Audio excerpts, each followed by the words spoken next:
I say if you wouldn't invite them over on a Sunday afternoon for a barbecue when you're extremely hungover and give them $150 and a case of beer to take home with them, they should not come to your wedding. Jesus. Yeah. $150. If you don't like, well, that's kind of what it costs you to have them there. Oh. What are you doing on Sunday? I'll come over. You're not fucking invited on a wedding, mate. Coming home with $150 in a carton. Fucking Monty puts on great barbecues on a Sunday, I'd say. It's fucking great. It's better than going to work.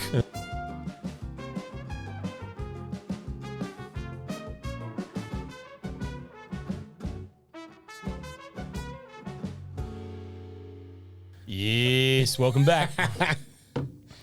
Classic bit of whatever you call it, show. Look, you've got to be of a certain age. There'll be a number of people who watch I'm a bit young, but Dad's a mad. Yeah. Hence the name Monty from Monty Python. Yeah, when I was a boy, and it was like the height of the Billy Birmingham. When you were a boy, yeah, correct. But my dad had the tape, and he had an uncle, like one of my uncles over, who didn't know anything about the 12th Man. And the old man had rigged it up so that the CD was in the hi-fi, as we had in the day, and they'd put the cricket on. And the old man, as he turned the cricket on, he clicked the thing on and went, "Yes, welcome back to the MCG. It's a fucking stinker out here today." And the uncle nearly stinking fucking hot day here in Bombay. Yeah. And the fucking uncle's nearly slid out the seat. He said, "What did he say? What did he say?" That's so good. Yeah, it was a clanger, absolute clanger. One of my favourite things to quote that show. Oh, it's the best, mate. I've got this big motherfucker of a cricket bat that says I can. Who should I make it out to? Just the dear Richie? That's enough. We're not going to do half an hour of 12th Man impressions. No, sorry. And if you don't understand it, definitely look up that show, The 12th Man. It's good. Or don't. If you're a Gen Z person, you probably won't get it. You won't give a fuck. No, true. Most of the people that are being ripped off are dead. Yeah, that's right. So, it's pointless. So I've just looked in our notes. There's a story that's been written in. So we touched on the ninja vows last episode, but there's actually a celebrant made up in Tamworth. She does a similar thing. But sometimes couples don't want to write personalised vows, which is fine. So instead, they just come up with, 10 or a dozen ninja vows that they're going to throw their partner under with. So instead of saying nothing, they have a bit of fun with it, and they just have to stand there and read, however many things. So they basically submitted 10 each to this celebrant, and then she vetoed them down to about 6 each. But the whole idea was that any that were a bit rogue or whatever, they would get taken out, and it was going to be this, pretty smooth, nice set of ninja vows. And she, for the most part, did that, but left one absolute zinger in there. And so the bride's actually messaged in with a bit of a background. So she runs a balloon business where she sets up a lot of her. Like it's all event backdrops and whatever. But not hot air. No. So she pre-inflates them on the Friday and then sets them up on the Saturday. So that's the backstory. And then... I love them when they're pre-inflated. Yeah. And so she's got, nice one. Nathan, I promise to give your body a complete massage even when I'm exhausted without reciprocation, blah, blah, blah. And then I promise that balloons aren't the only thing I'll blow on a Friday night. Classic. And a photo of her dad just pissing himself. He's like, oh, he's fucking proud. Look at him. Yeah. So sorry, he's written that for her? Yeah. So she, and again, you don't know what you're going to say until you're there. You can't get out of it. You got to say it. So she's promising to blow him. Well, it's a bit like... went down well with the guests. It's a bit like, and you introduced this to me, the shoe game. Yeah. Rather than just have a generic list in there, we hand out little sheets at the start of the reception, and the guests write the questions for the shoe game, and then we collect them. So obviously we don't know what we're going to read out. I do a fair bit of heavy editing as on the fly, because people think, and by the time you're doing it, people have had 10 schooners. Oh, yeah. Think they're hilarious. It's a lot of bedroom chat. Oh, there's a lot of bedroom chat. I did it at a wedding, and there was a clear division in the guests between the family and friends. Exactly. Yeah. So one of the questions was and what I did is I spun it round and said that, basically made it out to sound like the family were the real saucy ones and the friends were real vanilla. But I think this one's from grandma. Yeah, that's exactly it. And so the auntie, who was quite traditional, she had asked in the shoe game who's more likely to organise a spontaneous, romantic picnic for the other. And so I've said that came from the friends, but the friends had actually wrote who likes to get pegged more, and then thrown the auntie. I don't know out what that means. I don't understand that reference. Pegging comes up quite a bit. Does it? In my weddings. I don't know whether it's my people or Yeah. But no, always quite surprised to see who's a fan of it. Yeah. Yeah, good on him. Yeah, bloke's his hand, you ask a question, bloke's hand goes up, and then not me. Not me. Yep. Not me. Yep. So no, good on him. Yeah, good for them. Yeah. Google it. No, I'm familiar. No, I'm saying it to our listeners. Oh, right. Yeah. I thought you were telling me. I'm like, I'm okay, mate. Pegging, got nothing to do with the washing. I was going to say, no laundry involved. All right, what do you got? I've got another story for you that happened to me recently. This is actually the first thing in my list because it happened, and I went, I'm putting this on the list, and I don't think I've told you this one. So I had a wedding in Sydney recently. Now, I'll just, again, preempt all this by saying, amazing couple. Fucking hate Sydney, though. No reflection on the couple at all. They were super easy going. A bit like you said about personal vows. They didn't really want to do personal vows. They weren't comfortable being the centre of attention. Oh, that's fine. A great couple. But they're at this venue that I'd never been to before. Will probably never be to again. Go to again. And it's one of these, like, it was in Western Sydney. It's a venue that's specifically for functions. So, I guess they do mostly weddings, end of year, school stuff, maybe some corporate stuff. But it's a bit cookie cutter in that you go in and the building's basically split in two. So when you go in the foyer, you either go left or right, and there's like a mirror image thing. So they're pumping 2 weddings at a time. Yeah. It's all, if you put into an AI, show me Sydney wedding venue. Yeah. It's what you'd get. It's all big white polished tiles. It's a very distinct look that we don't get a lot of in the Hunter. Yeah. Anyway, it was all fine. But so the guy that is the manager there. Also, if I put through AI, show me Sydney wedding venue manager, he's the guy, right? Yeah, He's yeah. in the suit and the black tie and the thing. Anyway, as you go into the reception area, there's a little... So basically, you go to walk in, there's the reception area, and then out the back of that is where they do the weddings. So there's a big area with a Faraday, a big bird cage. Yeah, yeah. That they normally do the wedding, but ours was raining, so it was in under this thing. Can I just say, fuck, I hope this is good, because... No, it's not even that. It's not even that good. It's just it was something happened. I was like, this has never happened to me before, and I can't quite believe it's happened. Anyway, there's a little room off to the side. They call it the bridal suite, but of course, I think anybody can use it. Yeah. It's just a suite. And so the boys had been in there earlier. I'd been in there talking to them. Do you want a beer, mate? I was like, no, it's almost kick off. I'll have one later. They go in. Bride and the girls arrive with the dad. Girls all have to duck to the loo, which is one in this room. And the bloke running the show says to the dad, oh, do you want a beer? A quick beer? And he's like, oh, yeah. And they're on the table. So I'm just outside the door, meter you away from this table. There's a door here. And I've been running around. It's fucking 40 degrees and 120% humidity. I'm sweating bullets. I've gone, I might just, and on the table was like a little jug and some glasses for water. And I said, I might just grab a water before we kick off. And as I go to step through the door, the manager pretty much puts his hand on my chest and he goes, oh, these aren't for you, sir. The water for you in the next room. And I went, huh? What? And he goes, yeah, this is not for you, sir. Next room for the water for you. And I went, all right. Drink out of the fucking trough. Yeah, that's, you might as well have said, there's a tap over there, mate. You can just put your head under it and fucking drink out of it like the dog if you like. I couldn't fucking believe it. I was like, huh? That water's not for me. Needless to say, this venue's probably not in your top 5. Top 50 even. Fuck me, mate. Again, great couple, but I'll make just going, this water's not for you, sir. Oh. I'm like, what the fuck are you talking about, you fucking muppet? I did my first wedding in South Australia a couple of months ago, and obviously a very long way to go. There's your first mistake. Yeah. Adelaide, the most boring capital city in the country. The wine region's nice. You got one here, mate. Spent a couple of days there. Anyway, my story, I can pipe down. Turned up to this venue, And so I drive all my interstate ones, safer than flying in case flight gets cancelled. Anyway, flights never get cancelled, mate. What do you mean? So drove all the way to Adelaide and get out. I can see in the car park. I can see the chairs and the R-bar and all the guests standing around. And I'd never met this couple. So In the flesh. So I'd only talked to them on emails and phone and whatever. But anyway, walked over, start setting up my gear at this wedding, and bloke with a boutonniere comes over, and I was marrying two guys, and it had kind of escaped me. I'd only seen their their passport photos. So, and everyone looks a little bit different at their passport photo. Yes.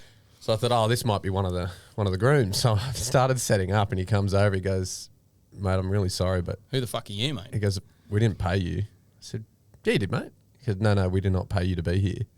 I said, "What are you talking about? I just fucking driven from Newcastle. I hope you did." Yeah.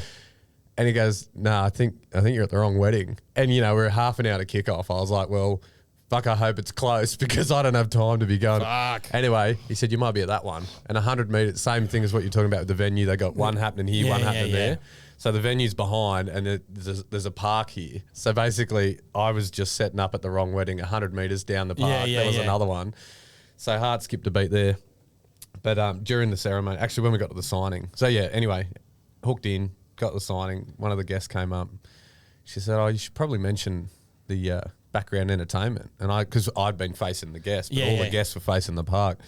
Pretty much the entire ceremony, there'd been a couple dry humping in the park. Outstanding.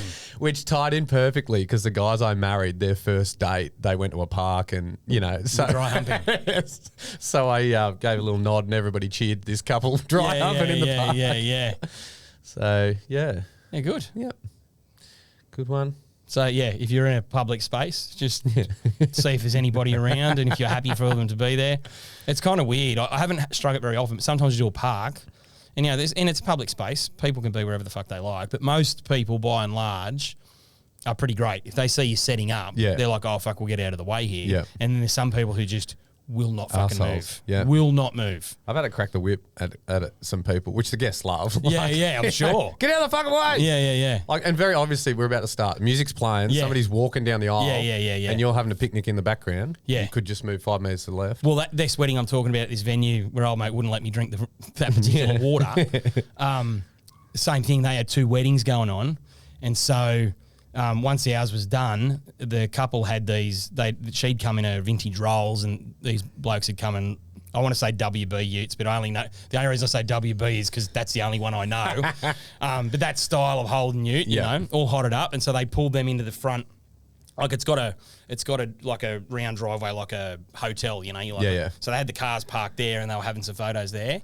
And the people from the other wedding were just standing in the background. Yeah. And we're like, is there a chance you could move? And they're like, "Oh, we'll only be a couple of minutes." And they're like, "Yeah, that's fine. But could you wait there for a couple of minutes?"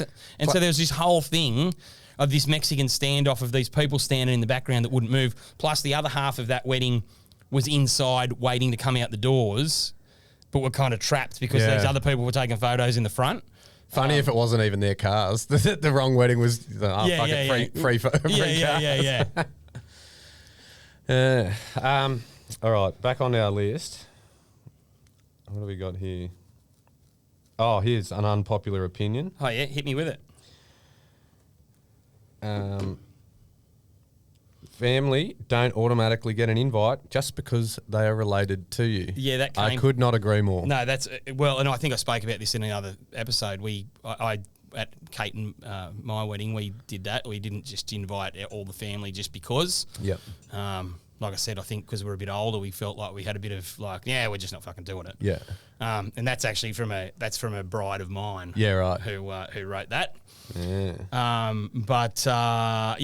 agree. No, I mean that goes for life generally. I think just because someone happens to be related to you, that doesn't mean, to me, it doesn't mean anything. Easy for me to say. I've never had to invite guests to my wedding. But just generally speaking, I reckon if someone's a dickhead, they're a dickhead. Yeah. It doesn't matter whether that you're related to them or not. I say if you wouldn't invite them over on a Sunday afternoon for a barbecue when you're extremely hungover and give them $150 and a case of beer to take home with them, they should not come to your wedding. Jesus. Yeah. $150. If you don't that's kind of what it costs you to have them there. Oh. What are you doing on Sunday? I'll come over.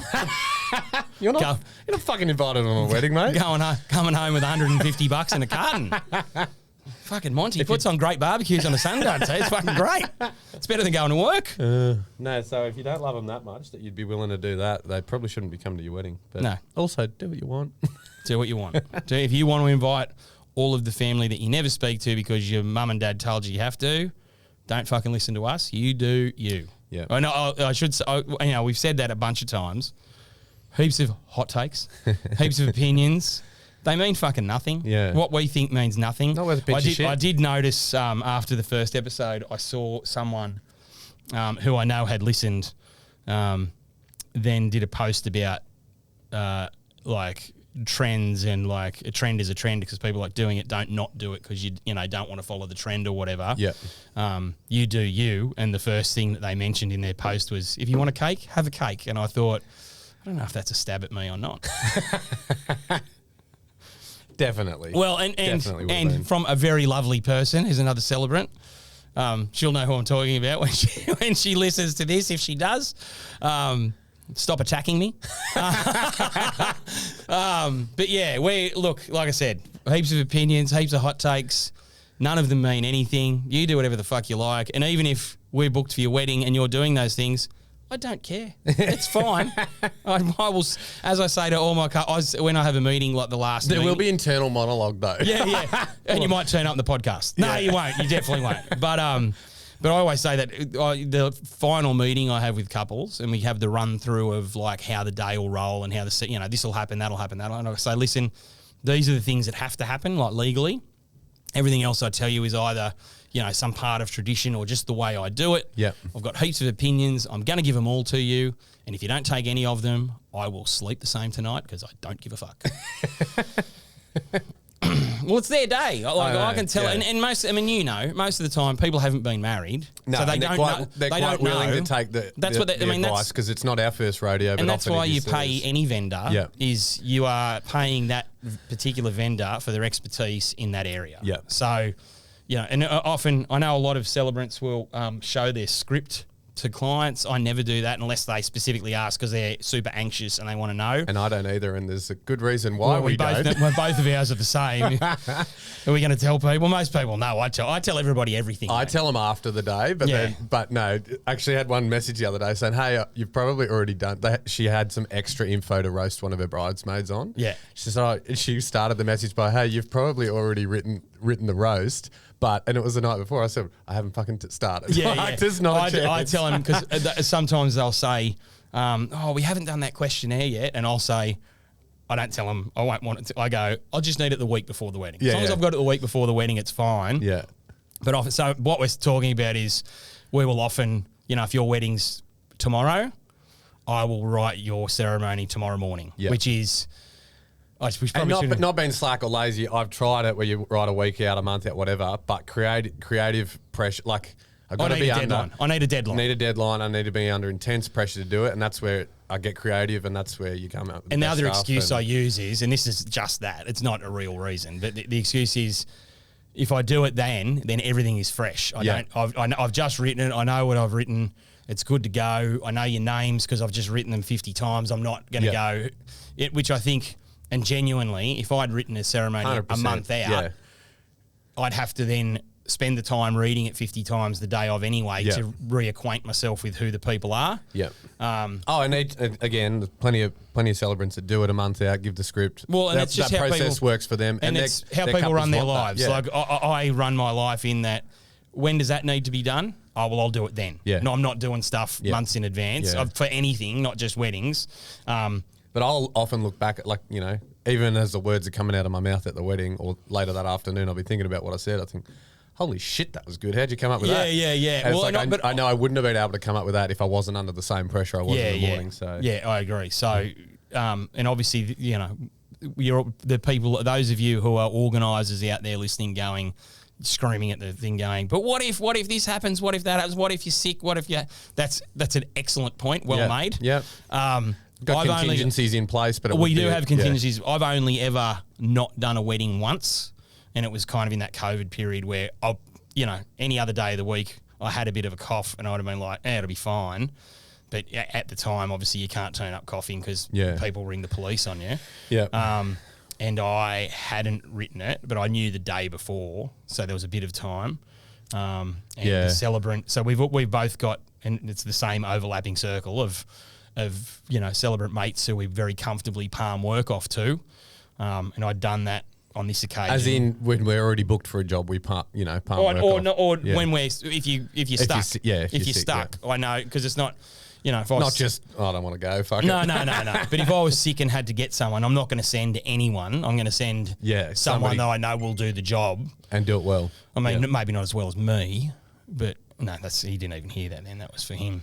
Say that again. I said, they'll do a great job. Maybe not as well as me. Oh, yeah. But, but most of the time, heaps better than me because I'm a fucking hack. But the one time I did do it, the celebrant, I said, she knew, unsurprisingly, I haven't done it. Do you want to write it? And she said, oh no, I will. Just send me the info. But she was under the pump a bit, and she messaged me back 10 minutes later and was like, is there any chance you could do it? I go, no worries. I'll have it to you in a couple of hours. Done. And that's the other thing too, I should say, and you're in the same boat now. I've been doing it a long time. I know how it's going to be set out. I know which parts go where. When I get in the zone to write it, I've got your questionnaire. Yeah. I'm looking at your answers. I know that group of answers will get plugged into that part of the ceremony. Yeah. Which makes that process heaps easier. So we're both slack. We both write them on the day of. We've been doing it long enough that it's perfectly fine. I often have couples message, oh my God, I'm so sorry. We must be the worst couple. This is so late, whatever. And I said, guaranteed there's always someone that sent it later than you have. I married some friends years ago up in Toowoomba, and she wrote her vows when the ceremony was due to start. So she was running a little bit late. So she's sitting in the room writing her vows. The ink was still wet on his when he read them because he wrote them as she was walking down the aisle. I mean, not that. Trying to get a whatever. Bit of paper would have fine. And I was like, that is the latest I've ever had. I was going to say, sometimes, and this is a sweeping sexist generalisation, but if you're going to have someone with, if it's a hetero couple and someone's slack, and it's always the bloke. Yeah. Invariably, and the amount of times that, let's say it's a Saturday wedding, I've gotten up Saturday morning, and so that's my process too. Is if I've got a Saturday wedding, the day's blocked out. I get up Saturday morning. That's when I start pulling the paperwork together, writing the ceremony, charging batteries, all that bullshit. But I'll sit down at the computer, open up my emails, and 3:32 a.m. Here's my vows for later today. Good one, champ. Well done. So that's the other misconception too. Everyone said, how the fuck can you charge that much money and you're only there for half an hour on the day? Shut up. And it's like, well, this is, some people might space it out and they're going to write it a month out, but we have a lot going on the day of the wedding because nothing's written. Yeah, so, and that's the other thing too. There's a lot of hours that goes into it on the day. I've had this discussion with photographers before, and some agreed and some got a bit snarky about it, but my kind of analogy to photographers versus us is, I mean, obviously, I'm not saying photographers start on the day. Obviously, they have pre-meetings with the couple and all of that. But in terms of, rough timelines, for us, the wedding is the full stop. Yeah. All the work is done in the... Little bit of admin post-hitchin, but all the work is done in the lead-up. Yeah. You turn up and do the job. And that's the done. Thank you very much. Good night. And almost the opposite for and it's for almost photo the and opposite video, for photographers and video. They turn up, do the thing, and then they've got months of editing and cleaning up. So it's the exact opposite kind of thing. Yeah. And obviously on the day they're there for fucking ages. Yeah. No, they. So also why they charge a lot, because they're doing a shitload of work. They're doing a shit ton of work. If you think your photographer is too expensive, you don't know what they're doing. No, that's right. We love you, photographers. Yeah, love you. And especially video, they're my favourite. And actually, that's a beautiful segue, because on my list of things I wanted to talk about, because we do love video. Oh, yeah. But here's one. This is a classic, and there'll be some of you who are videographers out there that are mates of mine that I love. Lincoln's just out there. Were mates. Lincoln's just out there. He should know what I'm about to say, because I did it to him and a guy who works with Will.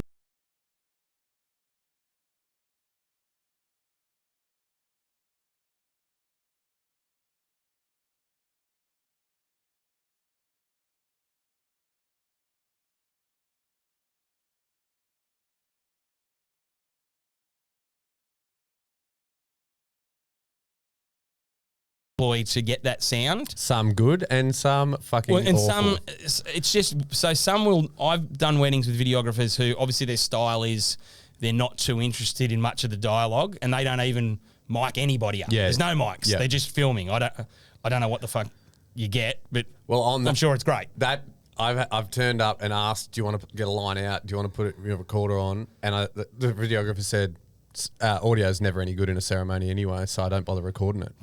That's So wild. You can go fuck yourself. Yeah. So, I've not struck that. But anyway. Yeah. But so what happens is there's this range of things that happen from either no microphones to one microphone to fucking 8 microphones, Lincoln.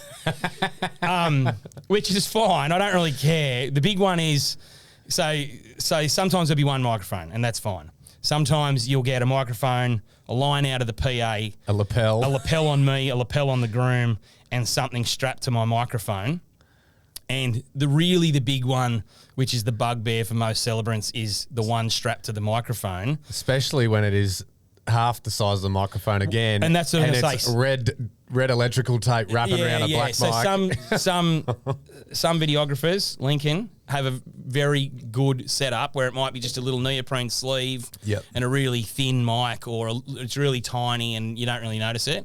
I did one once where the guy, so he was from Sydney, never met him before, probably never meet him again. Oh, can I just put something small on your microphone? I go, yeah, it's just over there on the signing table, mate. I just got to go and see the groom. I'll be back in a tick. And I come back, it looks like a fucking atomic bomb. It's got a giant fucking other microphone on the side with black gaffer tape. Yeah. I can't get my hand around it. And I'm like, didn't you say something small? And he's like, yeah, that's small. I'm like, what? You're fucking righto, mate. No worries. And and obviously your microphone's got little displays on it, tells you whether it's on or it's connected or whatever. You can't see any of that. There's tape all over it. Videographers fucking snap out of it. Another thing, Except good ones, there's some, and I don't know what sort of gear it is, but if they can listen to it live, like it's all wireless, but they can plug the headphones in and listen to what's coming out of the recorder. Yeah. But so often it happens, they do it through the vowels because they want to make sure the vowels are recording. But Yeah. also as soon as they do that, it cuts the microphone out, like my mic to the speaker. Yeah, I think that's your radio mic. Because Yeah. I had that same Sennheiser radio mic setup, which is fucking awesome. Yep.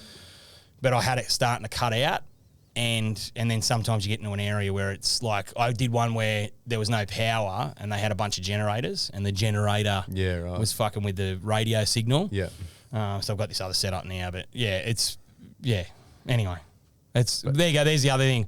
Why you charge so much when you only have 2 minutes? Because I've got to fuck around buying PAs and radio mics and different mics that work, that don't work, that, and to be honest, you can buy shit gear, but again, Lincoln's just in here now. I can tell you, if you turn up to a wedding and you've got a shit PA and a shit mic, videographers hate your guts. Yeah. And they're not going to be very willing to give you any footage. No. Yes. And I know it's expensive, and I'm not shitting on, new celebrants or people that, only do it part-time and don't want to make that Well, they don't investment. have to reinvent the wheel either. There's enough of us out there that you can get a bit of advice and Yeah, I know, here's but some it advice. can be expensive. Get a Bose S1 Pro. I get that it can be expensive, but it's definitely worth, and certainly I bought a cheaper one when I started and it was dog shit, and then I bought another cheap one, it was dog shit, and it ended up costing me more in the end. Yeah. Because I had to go through a couple that were rubbish before I got a decent one. Yeah. Now, I reckon, have you got a good closer for this one?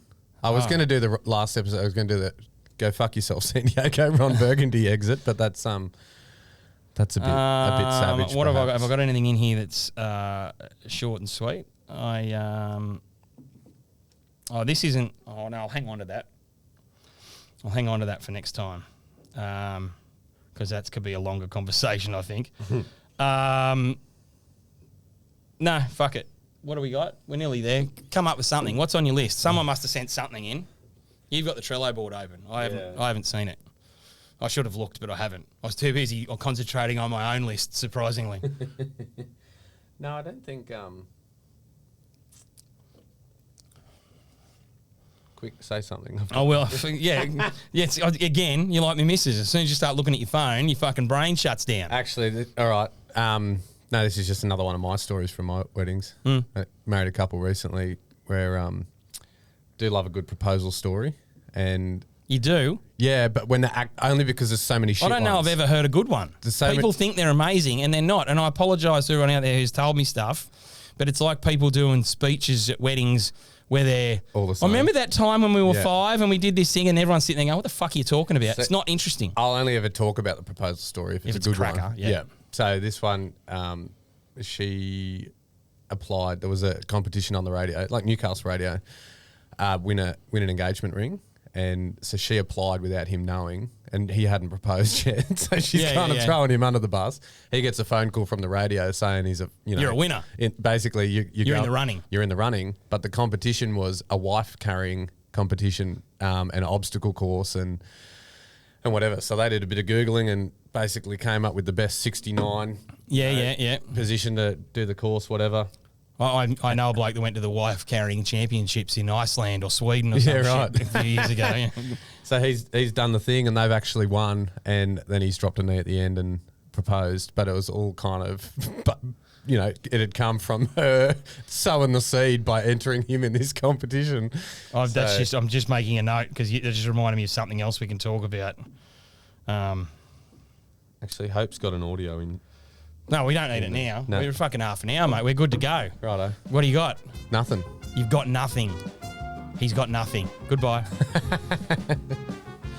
I do need a piss though.